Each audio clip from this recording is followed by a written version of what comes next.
കേരളോത്സവത്തിനായി ഒരുങ്ങി കോതമംഗലം. സംസ്ഥാന കേരളോത്സവം ഏപ്രിൽ 8 മുതൽ 11 വരെ കോതമംഗലത്ത് നടക്കും. 59 കലാമത്സരങ്ങളിലും 118 കായിക മത്സരങ്ങളിലുമായി 5000-ഓളം മത്സരാർത്ഥികൾ പങ്കെടുക്കും. യുവജനങ്ങളുടെ കലാകായിക സർഗശേഷികൾ മാറ്റുരയ്ക്കാൻ അവസരം നൽകുക എന്ന ലക്ഷ്യം മുൻനിർത്തിയാണ് തദ്ദേശ സ്വയംഭരണ സ്ഥാപനങ്ങളുടെ സഹകരണത്തോടെ കേരള സംസ്ഥാന യുവജനക്ഷേമ ബോർഡ് കേരളോത്സവം സംഘടിപ്പിക്കുന്നത്. ഇത്തവണത്തെ സംസ്ഥാനതല മത്സരങ്ങൾ ഏപ്രിൽ 8 മുതൽ 11 വരെ കോതമംഗലത്ത് നടക്കും. 59 കലാമത്സരങ്ങളും 118 കായിക മത്സരങ്ങളുമാണ് കേരളോത്സവത്തിന്റെ ഭാഗമായി നടക്കുക. 5000-ഓളം മത്സരാർത്ഥികൾ മാറ്റുരയ്ക്കും. കേരളോത്സവത്തോടനുബന്ധിച്ച് മാർബേസിൽ സ്കൂൾ ഗ്രൗണ്ടിൽ ക്രമീകരിച്ചിട്ടുള്ള പുസ്തകശാല, ചിത്രപ്രദർശനം, ടൂറിസം തുടങ്ങിയവയുടെ എക്സിബിഷൻ സെന്ററുകൾ ഏപ്രിൽ 6-ന് കോതമംഗലം MLA ആന്റണി ജോൺ ഉദ്ഘാടനം ചെയ്യും. 7-ാം തീയതി വൈകിട്ട് 4 മണിക്ക് നോ പറയാം മയക്കുമരുന്നിനോട് ചേർത്ത് പിടിക്കാം നമ്മുടെ നാടിനെ എന്ന മുദ്രാവാക്യം ഉയർത്തി കൂട്ടയോട്ടം സംഘടിപ്പിക്കും. കൂട്ടയോട്ടം റവന്യൂ ഭവന നിർമ്മാണ വകുപ്പ് മന്ത്രി കെ രാജൻ ഉദ്ഘാടനം ചെയ്യും. 8-ാം തീയതി വൈകിട്ട് 4 മണിക്ക് സാംസ്കാരിക ഘോഷയാത്ര. തുടർന്ന് മാർബേസിൽ ഹയർ സെക്കൻഡറി സ്കൂൾ ഗ്രൗണ്ടിൽ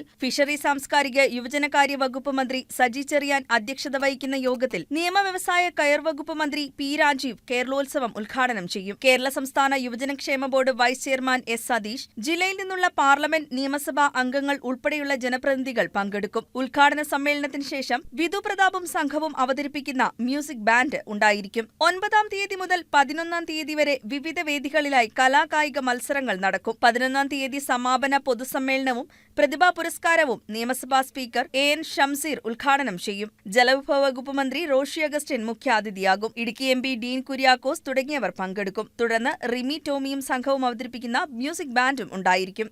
യുവജനമേളകൾ എന്നുള്ള നിലയിൽ സംസ്ഥാനത്ത് ഇത്തരമൊരു പ്രവർത്തനത്തിന് തുടക്കം കുറിക്കുകയും പിന്നീട് അത് നമ്മൾ ഇന്ന് കാണുന്ന നിലയിലുള്ള കേരളോത്സവമായി മാറുകയും ഉണ്ടായിട്ടുണ്ട്.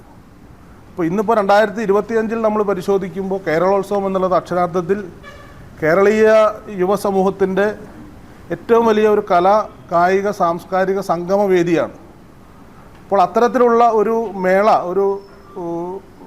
ഒരു മേള കോതമംഗലത്ത് അതിന് ആതിഥേയത്വം വഹിക്കാൻ അവസരം ലഭിക്കുക എന്നുള്ളത് തന്നെ നമ്മുടെ ഈ നാടിന് ലഭിച്ചിട്ടുള്ള ഒരു അംഗീകാരമായിട്ടാണ് നമ്മളെല്ലാവരും കാണുന്നത്. അതുകൊണ്ട് തന്നെ ഈ കേരളോത്സവം, ഇതുവരെയുള്ള കേരളോത്സവത്തിൻ്റെ ചരിത്രത്തിലെ എല്ലാം നമ്മൾ പരിശോധിക്കുമ്പോൾ എല്ലാ നിലയിലുമുള്ളൊരു മികവ്, അത് സംഘാടന മികവ് കൊണ്ടും മത്സരങ്ങളുടെ നിലവാരം കൊണ്ടും അതോടൊപ്പം തന്നെ പൊതുജനങ്ങളുടെ പങ്കാളിത്തം, ഞാൻ അത് സൂചിപ്പിച്ചതുപോലെ കേരളത്തിലെ കുട്ടികളുടെ സ്കൂൾ കലോത്സവമോ അതോടൊപ്പം തന്നെ സർവകലാശാല തലത്തിലുള്ള കലോത്സവങ്ങളൊക്കെ പരിശോധിച്ചാൽ അതാത് പ്രദേശങ്ങളുടെ പൊതുജനങ്ങളുടെ ഒരു വലിയ പങ്കാളിത്തം അത്തരം മേളകൾക്കൊക്കെ നമുക്ക് ഉറപ്പുവരുത്താൻ വേണ്ടി സാധിച്ചിട്ടുണ്ട്. അപ്പോൾ അതുകൊണ്ട് തന്നെ കോതമംഗലത്ത് നടക്കുന്ന ഈ കേരളോത്സവം ആ നിലയിൽ ഇവിടുത്തെ പൊതുസമൂഹത്തിൻ്റെ കൂടി നല്ലൊരു പങ്കാളിത്തം നമ്മൾ ഉറപ്പുവരുത്താൻ വേണ്ടി തീരുമാനിച്ചിട്ടുണ്ട്. വാർത്താ സമ്മേളനത്തിൽ സംസ്ഥാന കേരളോത്സവം സംഘാടക സമിതി organising chairman Antony John MLA, സംസ്ഥാന യുവജനക്ഷേമ board vice chairman S Satheesh, ജില്ലാ youth programme officer Prajeesha R, ജില്ലാ യൂത്ത് കോർഡിനേറ്റർ രഞ്ജിത്ത് AR തുടങ്ങിയവർ പങ്കെടുത്തു.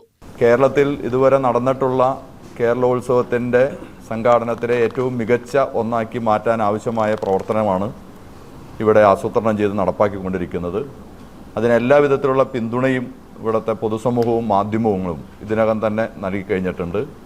തുടർന്നുള്ള ദിവസങ്ങളിലും നിങ്ങളുടെ എല്ലാവരുടെയും പിന്തുണ ഉണ്ടാകണമെന്നാണ് ആദ്യമായി അഭ്യർത്ഥിക്കാനുള്ളത്. ഇപ്പോൾ കേരളോത്സവം ഇവിടെ ബഹുമാനപ്പെട്ട MLA സൂചിപ്പിച്ചു. ഔപചാരികമായ തുടക്കമാകുന്നത് 8-ാം തീയതി വൈകുന്നേരം നടക്കുന്ന സാംസ്കാരിക ഘോഷയാത്രയോടെയാണ്. വൈകുന്നേരം 4 മണിക്ക് മുനിസിപ്പാലിറ്റിയുടെ മുന്നിൽ നിന്നാണ് ഘോഷയാത്ര ആരംഭിക്കുന്നത്. മുനിസിപ്പാലിറ്റിയും പഞ്ചായത്തുകളും അതത് ബാനറിന് കീഴിലാണ് ഘോഷയാത്രയുടെ ഭാഗമായി അണിചേരാൻ വേണ്ടി പോകുന്നത്. News desk KCV news.